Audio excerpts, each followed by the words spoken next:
My big suggestion to students, particularly through high school, is you can do anything. Choose it for you, not for it is worth it. Just focus on the next step. Doesn't matter what you're doing. Don't be afraid. As long as you're doing something. That is such good advice. I don't think I could see myself doing anything It's a challenging life. Student nights, Wednesday to Saturday. I worked on that house. I racked up every single dollar of debt that I I possibly think could. there's a lot of pressure on high school. Yeah, I kids just these days, love working outside. And if money is something that you care a lot In about. hindsight, I've also been a very indecisive But you person. keep looking for roads that have been less It travelled. was just that moment that I knew what I wanted to do.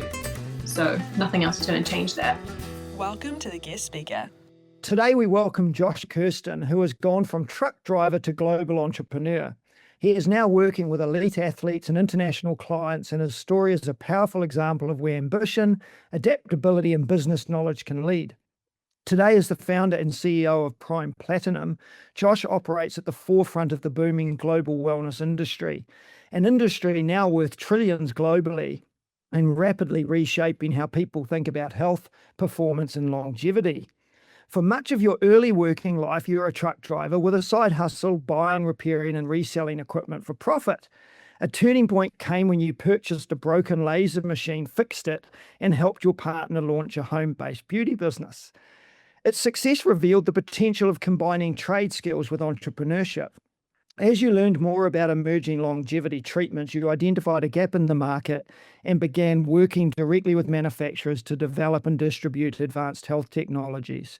Today, your business specializes in high-end, research-driven recovery and performance equipment, ranging from cryotherapy chambers and hyperbaric oxygen systems to advanced photobiomodulation or red light therapy. Once limited to elite sports and medical environments, these technologies are now being installed in luxury homes, wellness centers, and high-performance facilities worldwide. Your clients include wealthy individuals, high-end gym chains, and international sports organizations such as the Brooklyn Nets, Washington Commanders, with discussions underway with Formula One teams and growing demand from professional athletes who are seeking full-time at-home longevity recovery setups. Despite all this trade and high-end equipment, you maintain a grounded philosophy. You follow an 80-20 rule, I've read, balancing discipline with real life, enjoying pizza with your kids while still tracking advanced health metrics like bone density, full-body MRI scans, and VO2 max performance.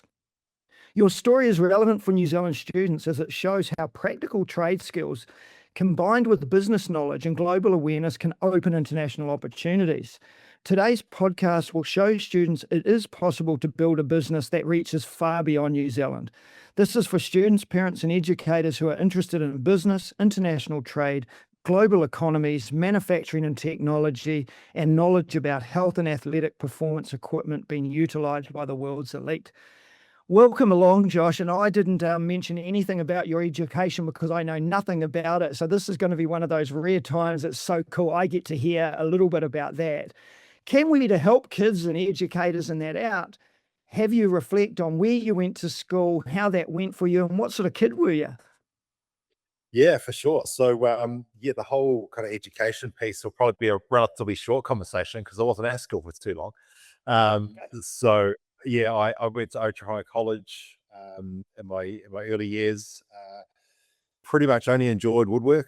I was very hands-on. So we grew up in a small district in Otahuanga, and we're always kind of tinkering with things. My dad owned a workshop, and he was a diesel mechanic, so we had a very good background of mechanical knowledge and stuff like that. So the academic side of things for me and my two brothers didn't really go too far, but hands-on was definitely our thing. So really enjoyed my time at school. There's definitely things I probably would have done differently if I'd had another crack at it. And but it kind of led me to where we are now. I think if I didn't have that kind of hands-on knowledge, and when we got home, we were tinkering with motorbikes, making go-karts and all that kind of stuff, I definitely wouldn't be, it wouldn't be manufacturing equipment. Obviously, that'll kind of led from my earlier days in the entrepreneurial kind of scene and kind of developing equipment and stuff. So it's kind of led to me to where I am, but it wasn't a long stint at college. Yeah, and this is really good because there are literally thousands of kids sitting there who tinker with motorbikes. Out here it'll be kids on boats. It'll be so. I think you really reflect a huge market where kids are sitting there, and maybe mum and dad are going, "Oh God, where's this going to lead them?" But it's definitely not the end of the line by any stretch. How did you start to think, and what age did you leave school, and how were you preparing for life after school? Where was your head at in terms of where did you think you were going to go? Where did you go after school, and how did that go for you? Yeah, well, I didn't really have a plan as such. So when I think it was straight after school C, which I didn't pass, but went straight into a apprenticeship in diesel mechanical parts, so tractor parts and stuff like that. So did that for a few years, and then went into of all places, house removing. So removing the whole house and shifting that on. And I think, like, if I was to say anything to anyone that wasn't really focused on being really driven to be, focused on one thing, whether it be an accountant or a doctor or whatever it may be, I've had great success in being not being the kind of master of one. I've been a jack of many, and that's helped me tremendously. So I think that's something that's quite often overlooked, and I think in the entrepreneurial scene is one of the great traits. Like dipping your toe in as many things as possible. Obviously, if you can make some money along the way, but that's one thing that kind of led me to where I am is knowing a little bit about a lot of things. And if I didn't have those kind of broad skills, I definitely wouldn't kind of be where I am. So Sorry, Josh, I jumped in because you were saying it, and I know, stick with me here. We had Ellen who did super yachts, and she talked about when you do super yachts, if you have your scuba license, or maybe you're a Pilates instructor, you're trained, or you do that, to what you said about being a jack of many trades, that proves really helpful when you go to do something like super yachts, because they want one person who can do a bunch of stuff. And so when you're thinking entrepreneurial, I love that already that's come up, and it can work in many different other industries, of going like, it's okay to actually know a lot about, or maybe a little about a lot, because there will come a time, and I'm sure you'll tell us about that, where knowing a little about a lot is really helpful. yeah, I think so. I think knowing a little bit about a lot, throughout life is good, but especially for the young ones coming through, then that's super beneficial because once you kind of have that jack of many mentality, you can look, and I quite often have this conversation with younger people. It's like, if you can go outside, or you can go for a ride on your bike, or go and drive in your car, wherever it may be, and you can look at everything you look at, and everything has a business attached to it, right? So whether it be you look at lawns, or look at decking timber, or lighting, there's a business attached to everything. And so what you need to do is just like think of everything and think, oh, do I have knowledge in that, or could I turn that into a business, or is there an opening there, or is that company doing it one way and I can do it a different way? And then I think it's about kind of like finding that thing, or it might be five different things. You have a crack at five of them, one might take off, and then kind of niching down and really kind of focusing. And that's kind of what I did, like really focused on the manufacturing side of things. And my kind of latest role with the kind of wellness thing is really kind of focusing on the kind of medical side of things. So yeah, a jack of many, and then kind of progressing more into the niching down rather than the other way around. So what I really like here, Josh, is it says a lot about your desire to learn. Although school wasn't necessarily your highlight, it seems to me like you're a great learner. And I think there are parents there who have kids. They probably need to be more careful about when they're watching their child do things, whether they're fixing their go-kart or their motorbike. It's still real learning. So that's what I like about that. And you're building a CV, aren't you? Like, okay, my daughter might have gone to university for 8 years while someone's changing jobs and fixing things. I mean, we've heard you were a truck driver. Is that right? Like, so was that another? Can you list some of the jobs you did, but prior to all the other stuff? Yeah, absolutely.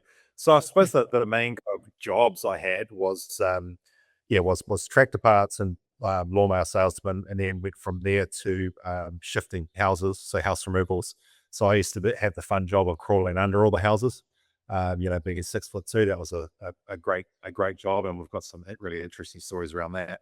And then I moved into to getting my truck license, and that was probably one of the best things I did in terms of my career and where it led me to, because when I was making money, and when you're sitting in the truck, you've got nothing else to do but focus on the road, keeping your truck on the road, and your ears are free essentially. So I just bought as many audiobooks and podcasts and everything, and I just got paid to learn essentially. So that was super beneficial for me. That was a big turning point. And just like listening to some of these guys like the Tony Robbins and the likes of that have been there, done that, and just getting a different view on life. And obviously these days it's hugely accessible to anyone.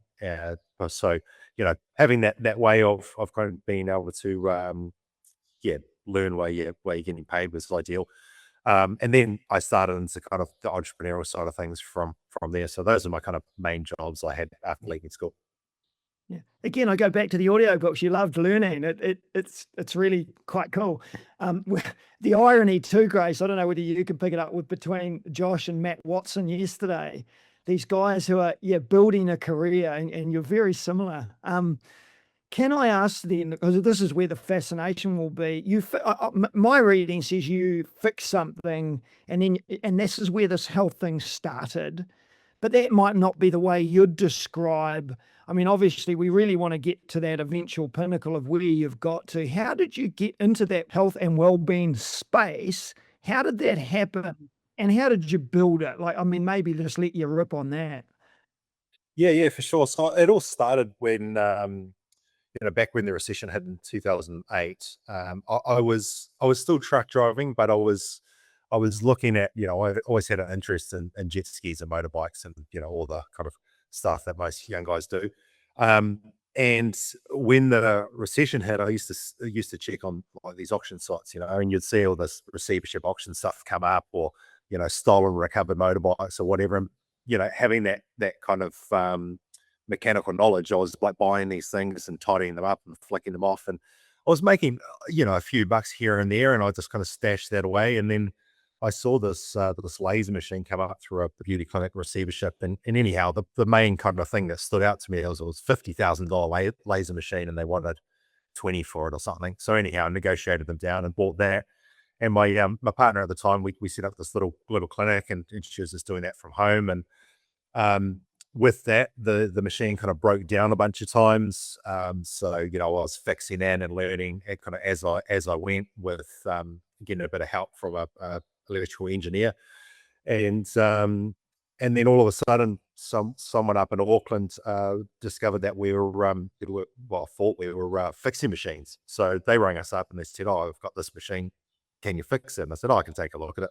So they dropped it into me, and I was just working out of a mate's garage at that time, and then they dropped it off, and I fixed it, and then kind of word of mouth kind of led through that, and all of a sudden I was fixing all of these different laser machines with the help of this electrical engineer. And they were some of them were really low tier ones, and some of them were top tier ones. And I kind of thought, like, the biggest thing in the industry at that time was, people were either buying, crappy machines from China at the time. They were very, very bad. Or they were buying top tier machines at $100,000+. And I thought, there's got to be a happy medium here somewhere. So I shot over to China and visited a bunch of manufacturing facilities there. And I knew from my research and my handle in repairs and maintenance on some of those low tier ones and the top tier ones, that what was good and what wasn't good. And so we set out with a manufacturer in China to kind of develop two platforms to start with. And we just put all the good stuff in them and took all the bad stuff out, and that kind of went on from there. And that business is 15 years old now, and we're just kind of moving in a direction away from that at the moment. But it kind of led me to the kind of more manufacturing side and the wellness side of things. But that business was really good. We built some really cool things into that. Like one of the biggest things we had was, the laser equipment was really around the $30,000 mark where it kind of started.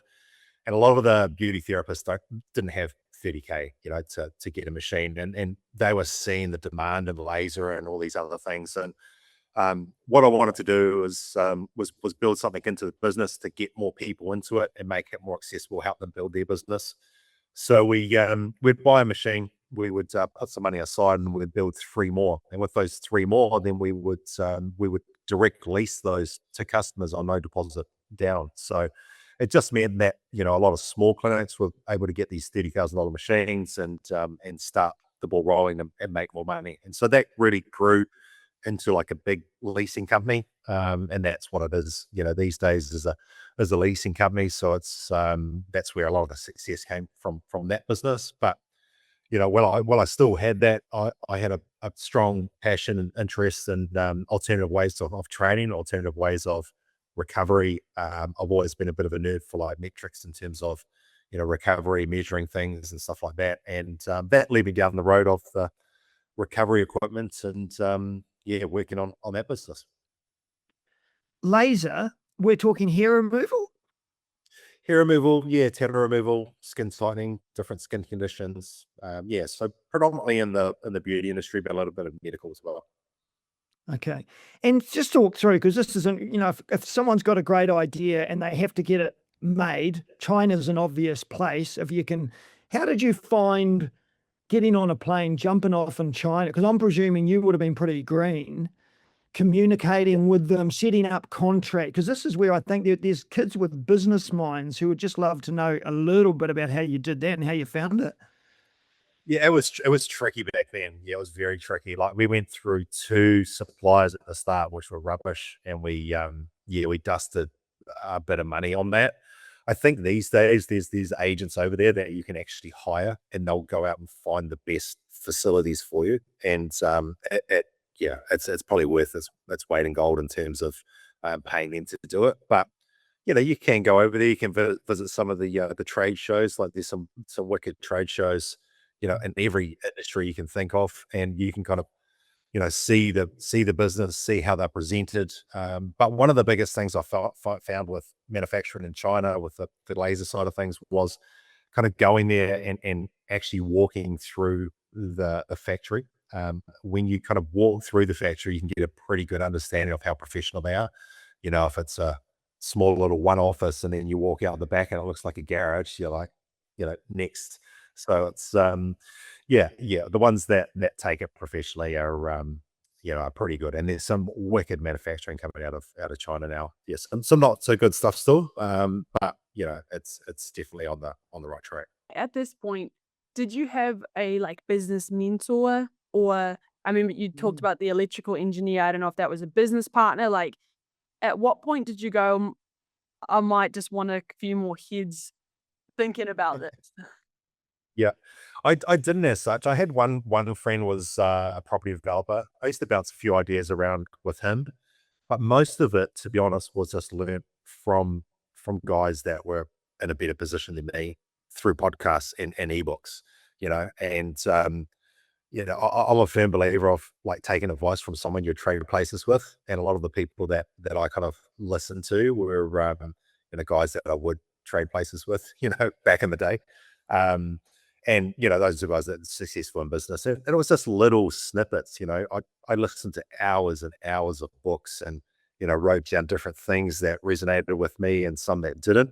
And I think I just kind of built a bit of a portfolio of my own brain of like what could potentially work. And a lot of it was trial and error. I don't think you'd need to do that much trial and error these days.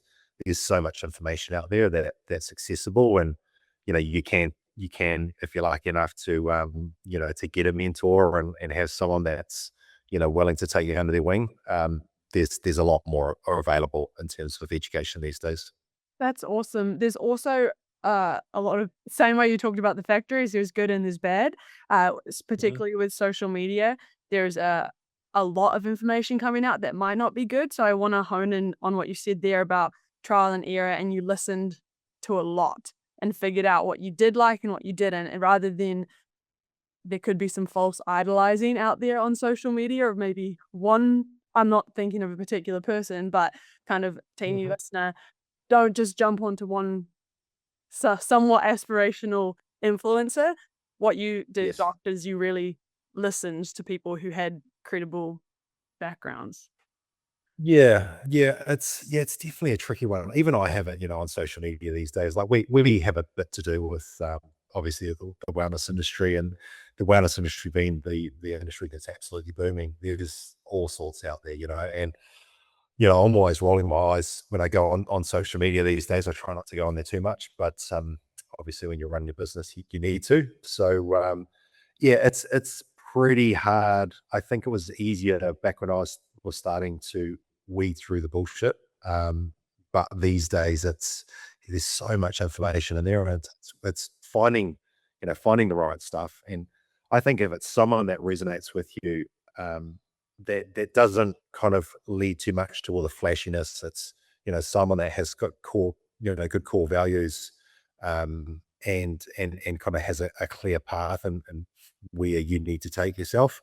But once again, just kind of spreading yourself across different industries as well. Like there's different things to be taken from real estate guys. Like I don't do much in real estate. We've done a bit in the past, but there's a lot to be kind of taken from them to manufacturing guys to retail sector and everything as well. There's little things that can help you along your journey right throughout. So I think some of the books and podcasts are probably better to kind of go down that road rather than the social media avenue. But there's definitely a lot of information out there. Yeah. So I can see you building all your knowledge of manufacturing, and your skill set was good. Can I just quickly, before we jump into the high end stuff, there's clearly a fitness passion because you've related your business with a passion, because clearly you're built like a tank, and so where did that, how far backwards was that? Were you a kid who played rugby? Because I think you just said before you were about 6'2". So was there a fascination with wellness and weight? There wasn't really at the start. No, I was a little fat boy, to be honest, when I was little. And then I kind of sprouted from there. And I used to love riding my bike. So I rode, BMX bikes and mountain bikes. Right, I still ride them now with my boys, but I rode them right through to my kind of teenage years. And I'd come home from school, and if I wasn't tinkering on something, I was out there like building, jumps with a spade. So there wasn't any kind of Sega or PlayStation or anything back then. It was all outside. But that was kind of my main passion around there. And then kind of when I went into the tractor parts side of things, there was a lady here that I used to work with, and she was a bodybuilder. Anyhow, she used to go to this gym, and she goes, "Oh, you should come down." So I went down there at the age of 15, and classic 15-year-old used to do like bench press and bicep curls, and that was about it, and have a protein shake and then go home. But when I look back on it, that was actually hugely beneficial. Like if you can get into exercise and building muscle and building like strong bones from a young age, like you see it with a lot of the athletes and specifically gymnasts. If you can get into a good routine in terms of exercise from a young age, it'll help you dramatically when you start aging. That was what kind of started my road into kind of health and fitness, I suppose. And then from there, I just had a bit of an interest in it. I started fighting, so I fought for about 4 years or so. And with that, it's pretty demanding on the body, and used to get a lot of injuries and stuff. So I was looking at alternative ways of recovery, and I was also fighting while I was truck driving while building the business. So I would do like a 14-hour day in the truck, then I'd come home, I'd have about a 2-hour sleep, and then I would work on the business for a while, and then I'd go to training that night, and then I'd go back to work again. So it was a pretty grueling schedule, and funnily enough, the body kind of broke down eventually, and that was my sign to I've got to change something here. But I think that the one thing that helped me truck drive, win tournaments and fight, but also stay nice and lean and build a business at the same time, was like really locking in on my nutrition and recovery and the training side of things. And that's a huge thing for me as I kind of grew. And that led me into the kind of passion around, different ways of training, different forms of recovery, and led me to this business. Yeah, and I think anyone now sitting here is probably, they're picking this, you've got a really relaxed nature about you. You go onto the website and you see the equipment and it is mind-blowing. Like, yeah, and I think people need to get on there. It's Prime Platinum, and have a look, like those chambers and some of the weights equipment can you talk through, because there's two things you've mentioned. One seems to be anti-aging for any of us who just want to age better. And then there's also that physical performance, trying to reach a level of VO2 max where I might be driving a Formula One car, or I might be a football player. So so you've gone from laser equipment to designing, manufacturing these and can you give us, if you could explain your business and those things and put them into words so people could get a view, because it is incredible. Yeah, absolutely. So we kind of started out specifically just with cryotherapy, and that's originally where we started out. It's a liquid nitrogen based cryo that uses liquid nitrogen, vaporizes it, and pumps the vapor into the chamber, goes down to minus 20 degrees Celsius, and so it's all about lowering inflammation and increasing blood flow. And we started out with those. It used to go pretty well. Then the liquid nitrogen price went through the roof. And so we started looking at alternatives. We worked with a company out of Germany and started manufacturing the electric cryo, which is what we have now. And I suppose the main thing for us as we kind of grew as a business and we brought on these different products and started manufacturing different things is I'm very, very strict on the quality. So everything is very premium. Don't get me wrong, it's not the cheapest, it's very expensive. But it is premium, and it has to be able to replicate studies. Like, it has to be able to, if you've got a study on cryotherapy, the benefits of cryotherapy, or the benefits of hyperbaric and aging, or hyperbaric and traumatic brain injury, we have to be able to replicate that study. Otherwise, I'm not interested. I'm not interested in float chambers and massage chairs and the likes of, unless it can replicate a study. I'm not interested. So we've got a kind of very tight knit selection of equipment, and I think because we really focus on that premium model, that's kind of helped us through the years. But I suppose that the other thing that helps where we've got into in terms of business and the people that we work with is in the health and wellness industry, and it's not everyone, don't get me wrong, but a lot in the industry, everyone's got a shiny product, and they love to talk about how great it is and how shiny it is, but they 9 times out of 10 they don't look very good, they don't look very healthy. They're not kind of practicing what they preach. If I'm, and I said this before on one of my social media posts, if I'm going to buy a brand new Porsche from a dealer, I want to buy it from someone that's like really invested in the car, the brand, lives and breathes it, is just a real geek, about it. And that's who I want to give my money to, because I know they've got my best interest at heart, rather than someone that's just shine something up and said, hey, we've got this perfect model for you. So that's my kind of way I've built the business is around kind of using this equipment. I've used it for the past 8 years, and we've got some insane results in terms of, one, my recovery from old injuries, the anti-aging side of things, the performance side of things, and just living and breathing it. We're in my gym at the moment, and we built this, which is a very expensive investment, but we just wanted to kind of prove to the industry and our customers that we're living and breathing this. We'll run protocols in here. We have kind of other guests through here, and high net worth individuals, but we also have performance athletes and stuff, and really selling and leading by example, and educating people along the way. And it's not so much always educating our customers, but also the general public as well. There's a lot of kind of noise in the industry, so we want to just make sure that everyone was getting the right information. But we can't just sit here and tell them this and that. We have to prove it, and that's why I run all these protocols. I'm out in the gym in the cryo every morning. We're running. I just finished a protocol in the hyperbaric where I did 120 hours, the same as what we did with Brian Johnson, and ran that for 90 days, which was pretty grueling. But these are the kind of things we're trying to do to kind of prove that this stuff works and what people can achieve with it. What's a hyperbaric? So a hyperbaric chamber is a pressure device. It's a big chamber that you step into, and it pressurizes. So the internal part of the chamber pressurizes. So you pump 21% oxygen, which is what we're breathing at the moment, into the chamber. That pressurizes it. So we increase the pressure by 100 kPa to 140 kPa. And it's like you're going kind of 10 meters under the water. And with that added pressure, we then pump in enriched oxygen or pure oxygen through a mask. You breathe that in. When you breathe that in, because you're in a pressured environment, it pushes more of that oxygen into the blood plasma.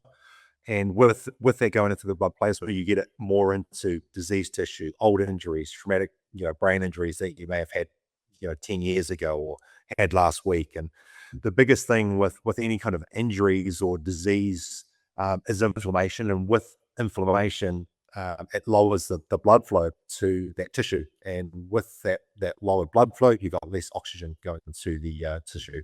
And that's what generally happens. And that's why it starts to die off. So with the hyperbaric, the added pressure and the oxygen, we're getting up to like 15 times more oxygen into the blood plasma, which, pushes it into the areas that would it normally get. And that's where we're getting, insane results with, concussions and traumatic brain injury, but also, getting into diseasing tissue as well.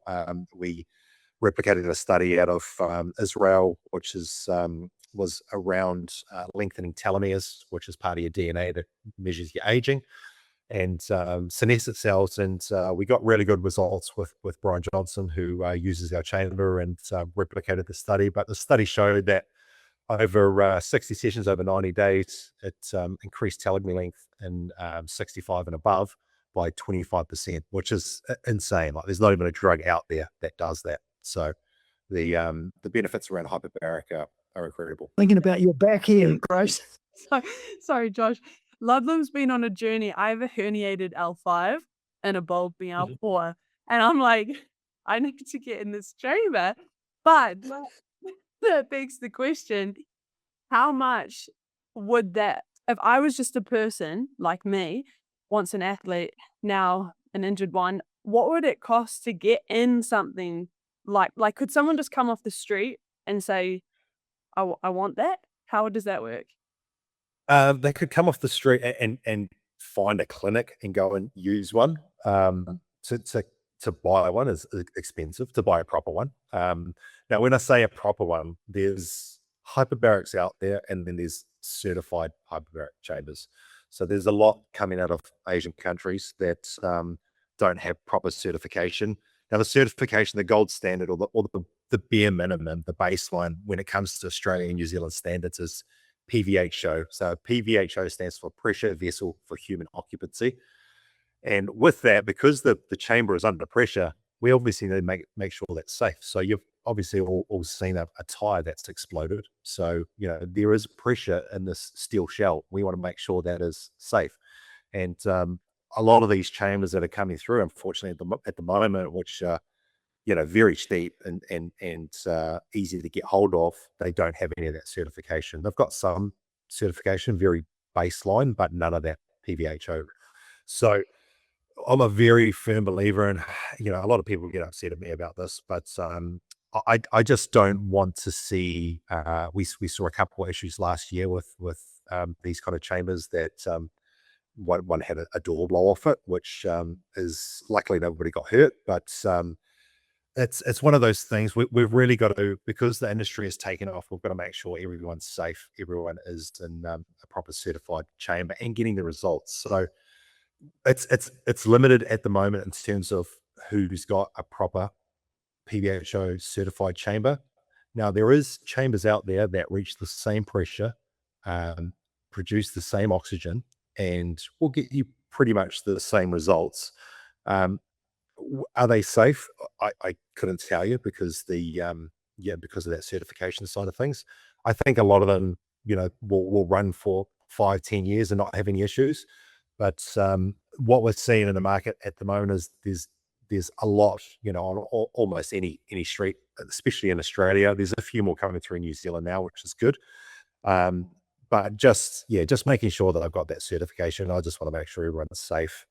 We don't have any issues with the chambers, but you can get really good results across the board, as long as you're getting to the pressure, and as long as the person putting you through the session understands protocols, understands contraindications, how to safely put you through into one of these chambers, because there is risk. But as long as you're with a proper trained practitioner, they'll know how to point you in the right direction. So yes, you could get some good results. The main thing is you've really got to be dedicated to doing a set protocol.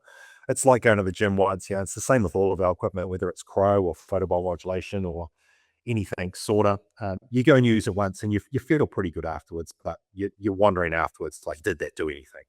And I quite often lead back to the example of the gym. You go there once and you go, oh, that I feel a little bit sore the next day, but I think it's done something.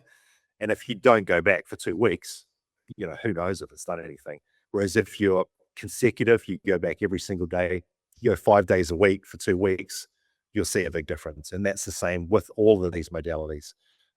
It's all got a compounding effect. Same with nutrition. If you have one good meal and then you don't have another one for another 2 weeks, you're not going to notice anything. So the biggest thing to understand is a compounding effect when it comes to injuries, but also the performance and longevity side of things, as well as making sure you can stick to a kind of protocol. But it's also a matter of us kind of getting it to a point where it's more affordable. I think where the more kind of high end proper certified equipment is more affordable to manufacture. Sounds like there's scarcity at the moment, understandably. And I'm sure, like, if you go back to when you first started with the laser machines and how, like you said, there was low level ones or high level ones, you're kind of on that journey again, but now in a different space, which is exciting. But what you were mentioning too about the compounding, when you go to the gym, like I found with my injury, it came from rowing. There was not a point where I had a hurt. Like, and that's why it took so long to diagnose until I got an MRI about 2 months ago, because there wasn't a moment that I was like picking something up and it went. I just always had pain because I've been rowing for a long, long time. And then one day I was like, I can't do something because that movement's now gone. Are most of the people at the moment you're working with, you're saying like getting in the gym, etc., are these athletes? Are they just people focused on longevity of life? Like, what's the kind of mix?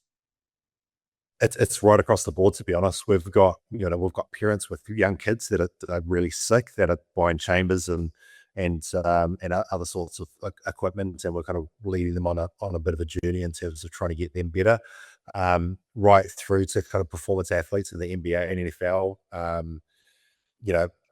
race car drivers, right through to kind of high net worth customers that have kind of let themselves go over their kind of their business life and career, and now they want to kind of pull things back into line. But a lot of it is also, people that are aging, they've got a bit of money to spend now, and they're like, this stuff works clearly, and they're spending it on building a facility, something like this at their home where they don't have to leave, they can go and use it.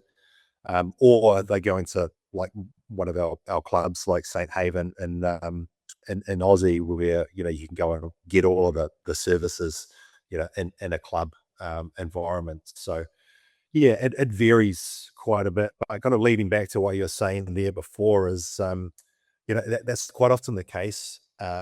People don't think they've got an issue until it really turns into an issue. And that's where I'm like a firm believer in being proactive. If I was sitting here and saying, hey, like, you can do all of this stuff and you still got a herniated disc, then that's kind of bad luck. But I could 99% say that if you're doing a set protocol where they're doing bloods and DEXA and everything, and good strength and conditioning, the chances would be very, very low. But you can't guess all of these things, and you can't for certain say, like Brian's got his tagline is "Don't die." I don't know if we're going to get to that. Like, I think it's a cool thing to think about, but I think we are all going to die. The main thing is to make it is pleasant in the meantime, and especially as I'm aging, I kind of want to still be able to run around after my kids when I'm 65, 75, and have fun, and not be reaching for a jar in the top shelf and blow my shoulder out or something. So it's about all doing all the grunt work now, and making it part of your lifestyle. And once you get into it, it's pretty fun. It's pretty fun to kind of diagnose things and tweak things and map things out and test and get it all lined up. Can I give you a quick business test then? Say I gave you 4 different people. One of them you might say doesn't even come to you, because my first person would be me or Grace. Joe Average, are you going, I'm not really dealing with you, or I could offer you ABC and this is what it cost you? What about a rich person? Maybe they're a big businessman in New Zealand, they own a bit, so they've got a bit of money and they do something at home, and they'd come to you and you'd go, right, this is what I'd suggest. Then you've got your gyms and your teams. You talked about the one in Australia where they must have a checkbook, and you're going, well, mate, you're going to have these 5 things. You're also talking about tests. You're talking about drawing blood. You've got bone density, VO. So those things might be something. And then what if I am Ronaldo and I give you a ring, Josh, in New Zealand, and I go, my checkbook's open, build me something. What are you giving them? Would you even some of those be able to talk me through some of those? Yeah, absolutely. We don't really change our strategy with anyone, to be honest. We would kind of hold your hand through the whole process, and that's where we're kind of more of a premium brand. Like, we won't just say Blair, you wanted to come to me and say, hey, I like the look of that cryo machine. I'll say, well, what are you using it for? What are you trying to achieve? What's your schedule like? And whether it's a Joe Blogs that's coming through and has a bit of money that wants to buy this equipment. Like, we've got plenty of customers that have had no interest in health and wellness, and have maybe come across a little bit of money, or maybe they've got an inheritance and they're just focused on hyperbaric or whatever it may be. And the first thing I ask them is like, what are you trying to achieve? Where are you at now, and where do you want to be in 5 years? And then I kind of map that out with them in terms of like, hey, this piece of equipment might not be the right thing you're looking for. The first place we start with, high performance athletes and also high net worth customers, and also, Joe Blogs, if they're open to it, is going through and getting a good baseline measurement. So, for example, a high net worth customer comes through to us and they go, hey, I've got $1 million, $2 million to spend, whatever it may be. And whether that's a full design and build process on a gym facility in their home, or whether it's 1 or 2 pieces of equipment, I say, look, we can figure out all the equipment. That's fine. Let's figure out all that. We'll get that on order. And then what we do is we work through and we get them like DEXA scan. We get them, if they want full body MRI, we go through and get them full bloods, check their hormone levels, and then also get a map on where they're at the moment. How's their energy? How are they performing like day to day? Cognitive performance, like, do they feel fatigued every day? All of these things, just to get a real kind of clear picture on where they're at. And then also for our high net worth customers, we want to figure out like, what's your schedule like? Where are you in the country? Like, we've got customers that are in New Zealand for 6 months of the year and in Monaco for the other 6 months. So just figuring out like where they're at and where we're going to situate this equipment and where our testing is going to be. Because the last thing I want to do is supply equipment to a team or a customer, and the equipment sits there and they go, oh, this is cool. They bring their friends over and they say, look at this is great, but they're not using it because they don't understand how it works. And so, and that's where I've kind of really dialed things in terms of my testing and practicing what I preach, and showing that we get all these baseline measurements, we run through a specific protocol, don't change anything else, run through this protocol, and then we retest and we see on paper, what's actually working. And we do that with a lot of the sports teams as well. We, I don't know if I can mention, but we've got a pretty big rugby team in New Zealand. We've got a meeting with in a couple of weeks, and I had a meeting with them, and I said, like, what are you guys doing at the moment? And they said, oh, we're doing sauna and cold plunge and stuff. And I was like, oh, so you're doing like DEXA scans and bloods and stuff like that? And they go, oh no, we're not doing that. I was like, I was just dumbfounded, like it's their body is a performance, the performance tool, and that they're not kind of taking it to the max, or at least taking it to the max safely. And I've got a lot of friends I love race cars, and I've got a lot of friends that race, and there's not one time they would turn up to the track, pull their car out of the truck, and go straight onto the track and just guess, and think they're going to win.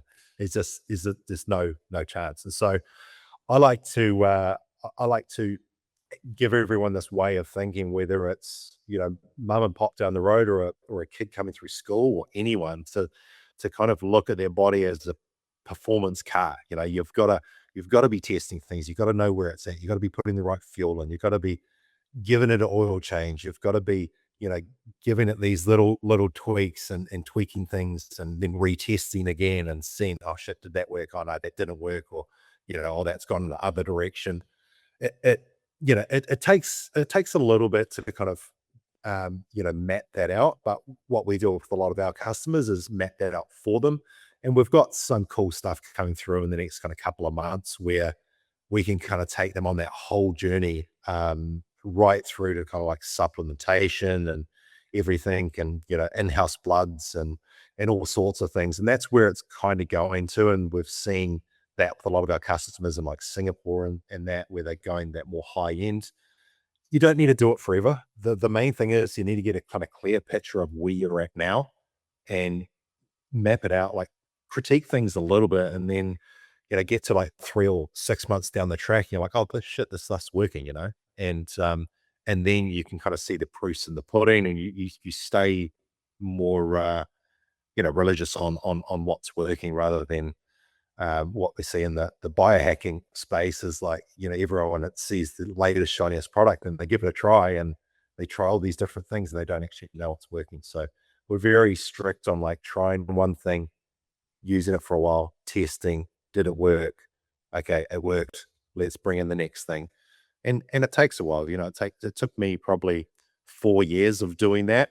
And we've got it pretty down now, where we can do something like that within kind of 6 to 12 months, and turn someone right around, like give them a bigger lease on life, at least 60% of their life back in some cases. So if some people are buying one or two higher end things, what does one cost them, or two? Like, what are we talking? Like, I couldn't even hazard a guess now listening to you.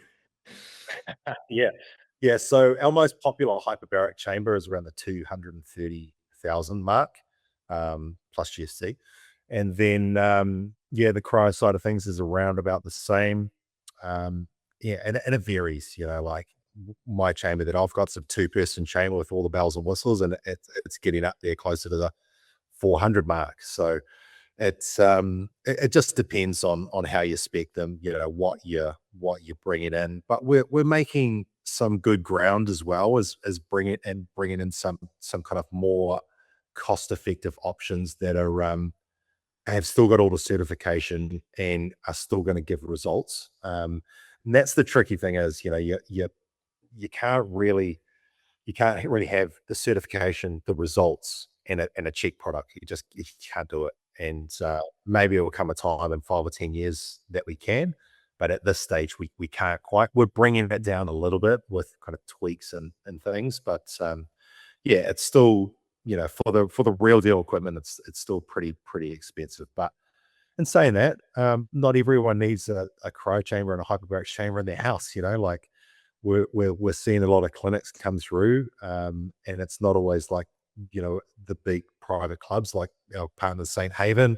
We've got a lot of like smaller clubs and clinics as well, where you might sign up to a $55 or $100 a week course, and you might have access to cryo twice a week, or the cold plunge set up, and hot pools. And it's quite cool how a lot of people are building a community element around it as well. Seeing people go in there and they kind of put their phone away, they'll go in there and have a yarn. And our partner Tim Gurner, who owns the St. Haven clubs, his his kind of view on the kind of wellness industry originally when we first started out with him a number of years ago was he wanted to see this place where you kind of come, instead of going to the pub on a Friday night and doing all the negative side of things with drinking and the likes of, you go to a club, you do your cold plunge, you talk to your mates, you grab a smoothie or a healthy meal or whatever, and you wake up on Saturday morning feeling great, and I think, Grace, you probably know more than me, but a lot of younger people are kind of moving more in that direction, not so much going out and, binge drinking on a Friday and Saturday night. They're more focused on health and getting after it. And it's cool to see. I love seeing that. I love seeing people, out and about, 7 o'clock on a Saturday morning, rather than walking home from the pub on the Saturday morning at the same time. So, yeah, I think it's changing, but it's definitely getting to a point where it's more accessible for everyone, I think. Let's see what you mentioned, Josh, about sorry, Ludlam. It's what you mentioned about education too. Like, as you're talking, I'm thinking I'm in New York, and one of my friends recently for a birthday, we went to a wellness club, and I was like, "What is this?" And we did yoga, and there was saunas and literally everything you said. Instead of, and I'm all for that too, but instead of going to a club and partying and staying up too late, and I think a big part about being educated and understanding that what compounds what we're doing now. How many of my mates are doing run clubs and meeting people that way, and people don't want to be on their phone and feel all the negative feelings that come with that. They'd rather be doing what you say. So it's interesting if anyone's listening. Like, of course, we've talked about some things, which is great for business, that are just higher in price. Some things are expensive for a reason. Can either be good, cheap, or quick. It can only be two, can't be all three. And so there's some things that just are more expensive. But what you're talking about there, about what else can you do? Even, I'm just listening, right? You said, get like a baseline. So if there's students listening who go, man, Josh is inspiring me, I want to get my shit together. Maybe I'm not saying do the beep test, but have a little look, right? Like, get a baseline, or what are you eating? What's for breakfast? Try to run a kilometer, see how that goes. Like, I'm just trying to think of a DIY version for anyone listening that they can implement. Yeah, absolutely. The DIY version would, it depends. It depends on how far you want it to take it, I suppose. But if anyone came to me and said, "Oh, look, I've got a couple $100 to spend," I would say, go ahead and get a DEXA scan. So a DEXA scan will give you an idea of your lean mass, your visceral fat, your subcutaneous fat, and your bone density. And as we're aging, that's really good. I wish I had one from when I was 15, because I knew I could know now how I've transitioned to where I am, how much extra lean mass I put on, how much body fat percentage I was back then, and what things have changed in my hormone profile and the likes of. So without that kind of baseline, you're really guessing. And one of the kind of biggest things when it comes to DEXA is, everyone loves to go on a diet, and they say, 2 weeks in, they go, "Oh, I dropped 3 kilos." And you say, "Oh, how much of that was fat and how much of it was muscle?" They go, "Oh, no idea. I just jumped on the scales." And so the tricky thing is, unless they've got their nutrition absolutely dialed, and they've done a DEXA scan, so they know how much lean mass they've got and how much, visceral and subcutaneous fat they've got, they don't know if they're losing, muscle tissue as well as fat. So yeah, DEXA is really, really good, and it's a really good way to get a roadmap of how you're aging. Things you could kind of pull into line as well before they become a problem, especially as people are aging. Having a good idea of how much lean mass they're on is on their frame, especially as they're getting older. More muscle is better. Then also the visceral fat side of things, it's a huge marker in terms of how long you're going to live, having less visceral fat. So that would be the first thing. And then it's a bit tricky in New Zealand at the moment. We're making definitely really good inroads to making it more accessible, but a full blood panel, so getting bloods done, so knowing where your hormones are, knowing where your inflammation markers are, all of these kind of key things are a really proactive approach to knowing where it is now if it is an issue, we can line it up and fix it now. We've got a very good chance of fixing it before it becomes a huge problem further down the track. And inflammation is one of the biggest markers that we should be keeping an eye on. Obviously, with there's so many factors that come into increasing inflammation. But if we can get that as low as possible, then you've got a pretty good chance of living a pretty good life, and a long one at that.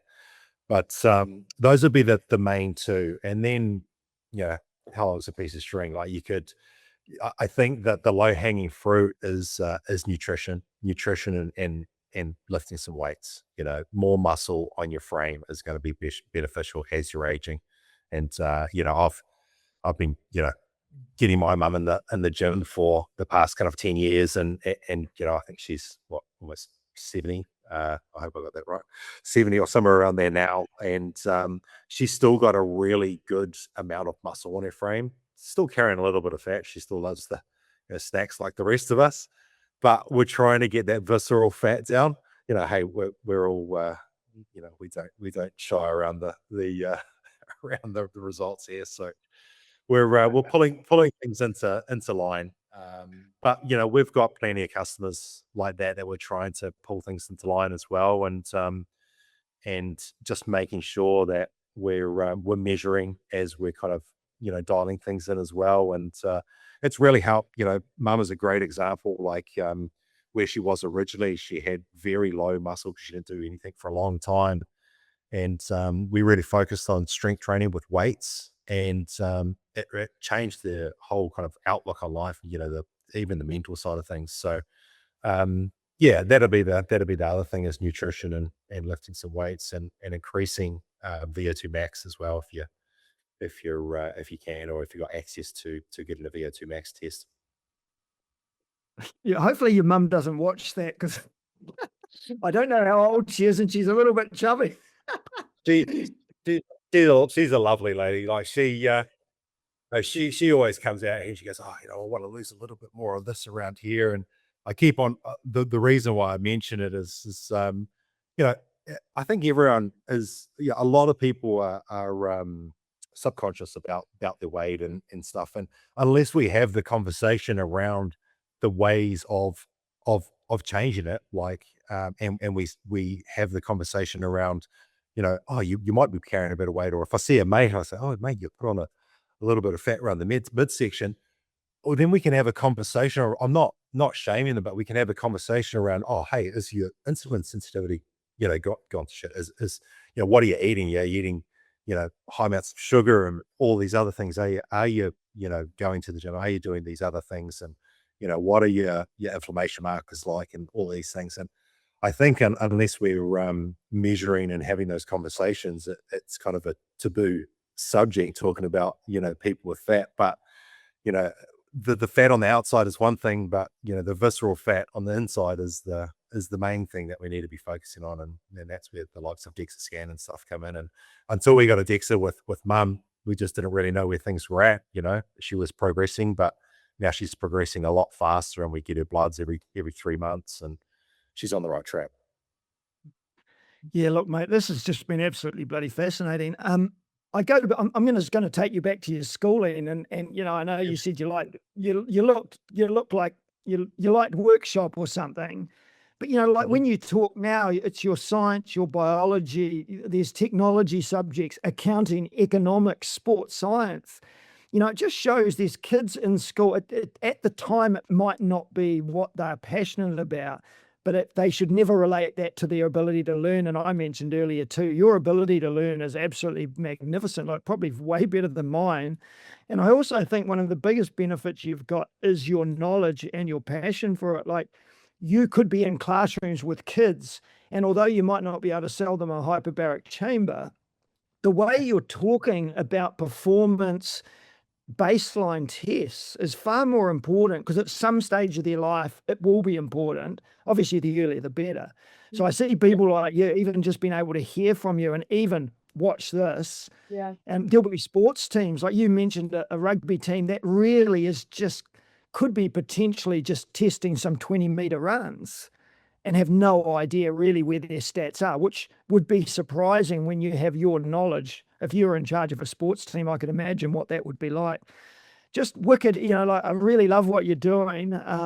And just so thank you for, talking to us and sharing that. And the way you did that was absolutely amazing. So No, my pleasure. My pleasure. It's yeah, I think one thing I could say to the young people coming through is like I think the thing that has led me, to my success is I've always had a passion for helping people, whether that be in the earlier days, building the leasing, model into the laser business because everyone couldn't afford it, right through to where we are now, just helping people get healthier and live better lives. And I think if you've always got a passion for helping people, you'll be successful. And it's not always like monetary, it's fulfilling as well.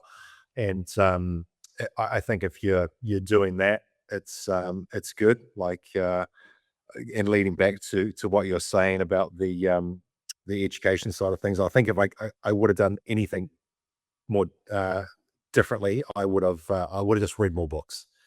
Actually, a paperback book and read more books and probably tried to talk to more people, more elderly people, get their story on, how they ran life and things that tripped them up and things that helped them be successful. And I think the other thing with where we're at in terms of business and things is, we rub shoulders with a lot of our customers are billionaires and millionaires, and we rub shoulders with a lot of them and talk to them about their paths. And I'm always intrigued to hear how they got there and yeah, just having more conversations with people. Don't just kind of be stuck to your phone and looking at what the next person's doing on Instagram. Just going out and having a chat with people that are essentially doing better than you.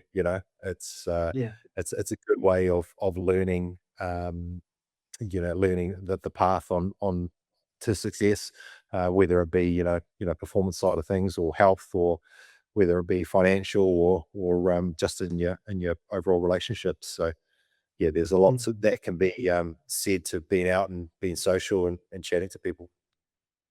Josh, you've given so much wisdom there. The last question we always ask, the sign off, and I feel like you kind of answered it, is we always say if you could go back yourself to yourself, so not everyone, just Josh to Josh in that last year of high school or last 2 years of high school, what advice specifically would you want yourself to hear? Probably not so focused on cars and motorbikes and spending all my money on those. One thing I would say is I would have read as many books on investing from a young age and invested very early. That's one thing I wish I'd done. But also, yeah, just read more books, I think. Probably be more social with a lot of older people, 10, 20 years older than me, probably more 20 to 30 years older than me, and just kind of had proper conversations similar to what we're having now, and really just seeing if you can tease anything in terms of what's made them successful. And it's not, we're not talking, business success always. There's people out there that have got wicked relationships with their wives and husbands that are, been married for 40 or 50 years, asking them like, yeah, if that's where you want to go, you want to have a family and have a husband or wife, what took you to this point? How do you measure your success, and how, what steps kind of lead you to having this kind of fruitful life, and then also, what are the things that kind of trip you up? Those would be the things that I would have probably focused on a little bit more. But hey, we had fun, in my teenage years as well. So it led me to where I am. So it's it's all good.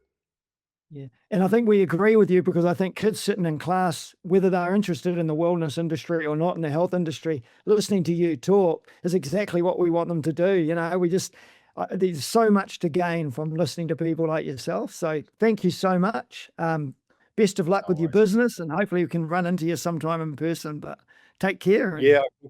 Yeah, absolutely. I appreciate the time and the kind words, and we're pretty excited about where the industry's going, and hopefully we can put New Zealand on the map, the wellness side of things, and get people a little bit more proactive with health.